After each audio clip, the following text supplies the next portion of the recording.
Cô ra đó, cô Cô nó cô thế sao?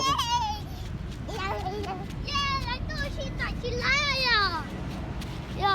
Lấy tôi xin à?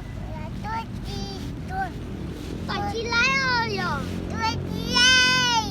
Tôi chỉ lấy nè, đang lấy tôi chỉ lấy nè. Đúng à? Chỉ đó không chỉ tôi chỉ có xài thôi. Xíu nó. xíu cơ. Đó Hấu. nó xài đi ư.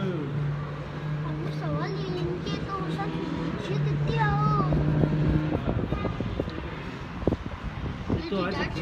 Tôi chỉ nói gì? Tôi chỉ nói sẽ nói nên tôi chỉ nói. Lấy tôi tao chỉ à?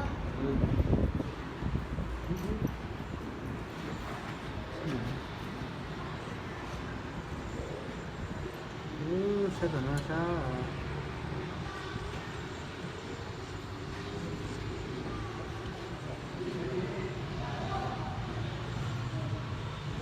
Nên nó chỉ cho con chơi à? Chưa, con chỉ tôi chỉ nói là chỉ.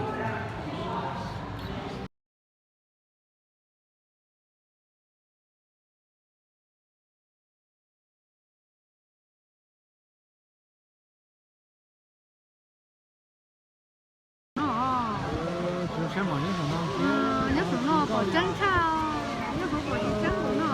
Đấy, bây giờ tôi cho tôi xài ha, ăn chân, cái nó Sáng nữa là, đỡ, khó không thôi, khó nhẹ chị, sáng là, sáng khó. nó chỉ xài được nút, chọn. Bắt xài đó.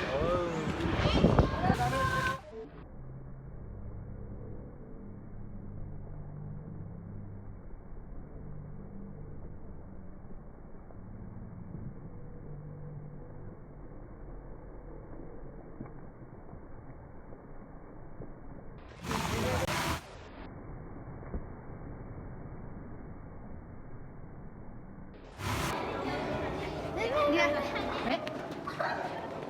Không à.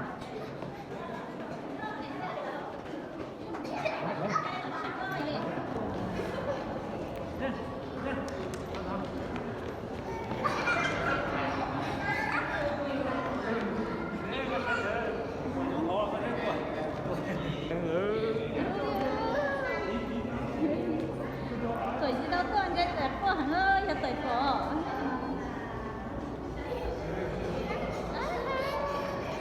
Lúc xưa hẳn lại thấm chân này. Đi sát đi hả? Ayo, bỏ áp ra. Vậy đây kìa. Đây là lọc cái dao. Có hả?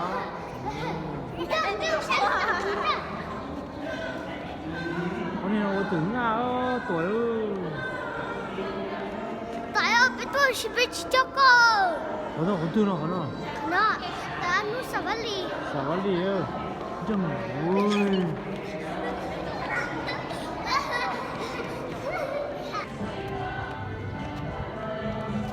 Chân. Chân. Đừng nói đi.